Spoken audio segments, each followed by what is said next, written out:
The Great Depression had hit America harder than ever before. More people were living on the streets while bills weren't being able to be paid. The quality of life for Americans had plummeted. But President Roosevelt had an idea to help fix this issue: Social Security. President Roosevelt created the Committee on Economic Security, which were to draft and help pass this bill. Ever since, there have been numerous amendments to the Social Security Act. The Social Security Act, passed in 1935, had first general provisions, which were to, quote, provide for the general welfare by establishing a system of federal old age benefits and by enabling the several states to make more adequate provision for aged persons, blind persons, dependent and crippled children, maternal and child welfare, public health, and the administration of their unemployment compensation laws, to establish a Social Security Board, to raise revenue, and for other purposes, end quote.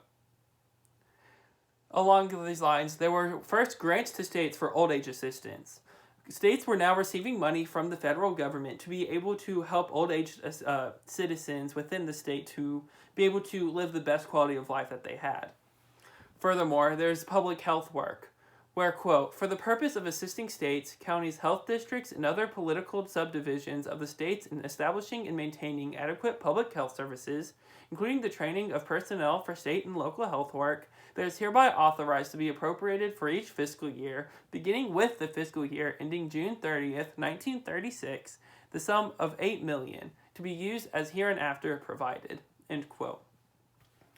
Furthermore, there's an increase of taxes in order to create enough money for this assistance, which ultimately stimulated the economy during the Great Depression. Now, the passing of the Social Security Act had one main opposition, and it was the idea that it would drive the labor force down into a pit, since the elderly would not be holding any other jobs because they were receiving money from the Social Security Act. This was overpassed with the main reasoning of the Social Security Act, is that new men who were going into the industry would take the jobs that the elderly are leaving. This was crucial for the Great Depression because they needed for these younger men to be able to get more jobs and more access into the industry. A shortfall of the economy through a labor force down through the Social Security Act, I believe, is unforeseen, as currently we do see how old people are going onto Social Security, and us as younger citizens are being able to go into the labor force and be able to benefit our industry. Now, even though the Social Security Act was passed nearly 100 years ago, we are still seeing the amazing benefits it has had, especially during this COVID crisis.